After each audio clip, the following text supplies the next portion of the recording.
हाल ही में रूस के राष्ट्रपति व्लादिमीर पुतिन जी, राष्ट्राध्यक्ष, और भारत के प्रधानमंत्री श्री नरेंद्र मोदी जी के बीच जो बैठकें हुई, इस बीच AK-203 जो AK-47 का अपग्रेड वर्जन है, इस समेत 28 समझौते हुए। तो चलिए, ये तो एक सामरिक स्थिति बनी कि भारत और रूस मिलकर बात कर रहे हैं। दूसरी चीज़, क्या चीन और अमेरिका ने इसका विरोध किया? उनको इस तथ्य का ज़रूर पता है कि हाँ, हम विरोध कर सकते थे, लेकिन आप सिंपल से देखो ना, रूस और चीन सहभागिता में है, अमेरिका और भारत सहभागिता में है। अगर ये कहीं भी इंटरफेयर करते हैं तो समस्या इन्हीं को आएगी।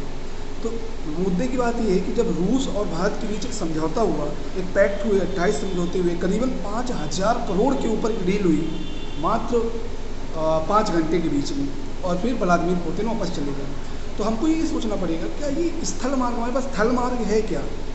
क्योंकि आप देखोगे तो बीच में मध्य एशिया पड़ेगा, इसके बाद ईरान, पाकिस्तान और मध्य एशिया के कम से कम 5 देश, ये सब उसी रास्ते से होकर गुजरते हैं। अगर आप व्लादिवोस्तिक, एक स्टेट है रूस का, स्टेट कहें, ज़िला कहें, राज्य कहें, और चेन्नई तक का सफ़र, मतलब दक्षिण तक का सफ़र, अगर आप देखते हो, कहीं भी आप जस्टिफाई नहीं कर सकते कि थल मार्ग से S-400 अगर हम वेपन्स की बात कर रहे हो तो क्या ये पॉसिबल है आना?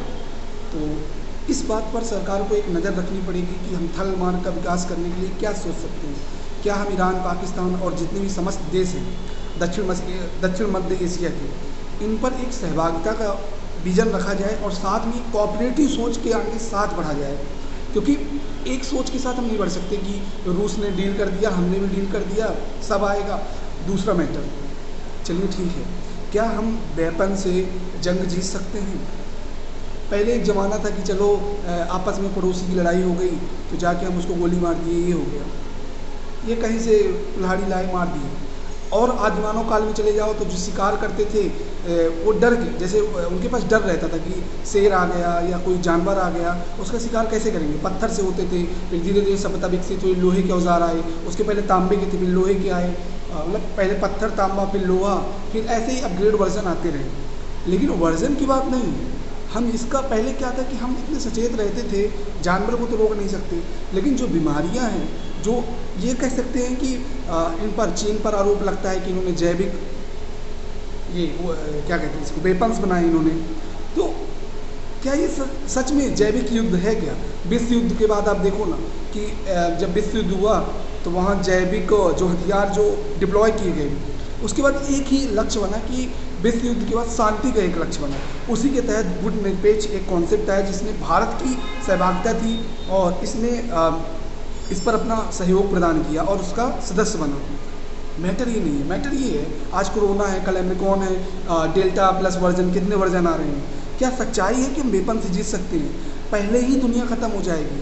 तो दुनिया को बचाने के लिए एक देशों को, जितने भी राष्ट्राध्यक्ष UNO की बैठक क्यों हुई थी?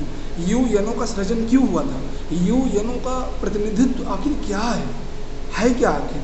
तो उसका अस्तित्व तब था क्योंकि शांति ही थी, शांति चाहिए थी। लेकिन आजकल जो कोरोना या ओमिक्रॉन, डेल्टा प्लस, जितने भी ये तमाम प्रकार की जो डिस्टर्बेंस वायरस आ रहे हैं, तो आप समझो ना, दुनिया तो पहले ख़त्म हो जाएगी ना। तो हमको इसको बचाना है। तो मेरा आग्रह है सभी, कहाँ आग्रह क्या कहते हैं, हमारी एक समझ है, एक सोच है, जो हम मिलकर कॉन्सेप्ट क्लियर करते हैं, हम लोग बात करते हैं कि ऐसा भी हो सकता है, ऐसा भी हो सकता है। अगर आप कल मेंस आंसर राइटिंग लिखते हो तो एक पक्ष होना चाहिए कि हाँ, पक्ष ये है, विपक्ष ये है, दोनों को संतुलित करके हाँ सर हमारी राय ये है।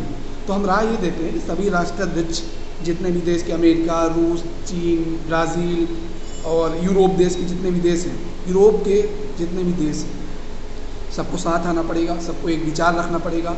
इसी के तहत जैसे अभी हाल ही में COP26 हुआ था ग्लासगो में, तो वहाँ पर एक जलवायु परिवर्तन के लिए एक सचेत करने के लिए बात की गई थी, रखी गई थी कि हम क्या परिवर्तन कर सकते। इसी तरह हमको एक ऐसा ही कोई मिशन रखना चाहिए कि यार हम इन सब वायरस, ठीक है, जलवायु परिवर्तन होता है तो वायरस आते हैं, या हमारी कुछ मानवीय भूल होती है तो वायरस रहते हैं। एक साक्षेप, एक विश्लेषणात्मक अगर आप बात करोगे, सीधी सी बात है, सभी को एक साथ आना पड़ेगा, सभी को सहयोगात्मक रणनीति रखनी पड़ेगी। चीन अपना one belt one road initiative, अभी अमेरिका ने भी एक कॉन्सेप्ट क्लियर किया है और इसकी घोषणा कर दी है कि हम ऐसे आएंगे। रूस भी एक अपनी इससे काम नहीं चलेगा। सभी देश को अलग अलग लड़ने की ज़रूरत नहीं है, सब साथ में आइए, एक मित्रता का भाव रहेगा, तभी ये राष्ट्र आगे बढ़ सकते हैं। और यार ये बताओ, विकसित देश तो बढ़ गए, विकासशीलों का क्या होगा? विकासशील को छोड़ो, अल्प विकसित का क्या होगा? अल्प विकासशील देशों का क्या होगा? उससे भी नीचे गिरे हुए, अभी देखो ना, अफ्रीका में कौन सा वेरिएंट जो अमेरिकन आया है, अमेरिका से ही उत्पादित, मतलब कहते हैं कि उधर से ही है। तो यार देखो ना उनका क्या हाल है, उनकी तो जीडीपी भी इतनी नहीं है कि वो उसको सस्टेन कर पाएँ। चलो एक दफ़ा भारत को झेलेगा, कुछ समझेगा कि यार हम इन सब चीज़ों से कैसे बाहर आ सकते हैं, लेकिन देखो ना अफ्रीका कैसे झेलेगा, उनके कितने देश हैं। तो इस पर ये मेरी राय थी, आप समझो, ये एक न्यूज़पेपर का एनालिसिस था, तो हम सोचे कि इसके बारे में बात करते हैं। ऑल द बेस्ट, एंड अपने भी राय कमेंट में करिए। धन्यवाद।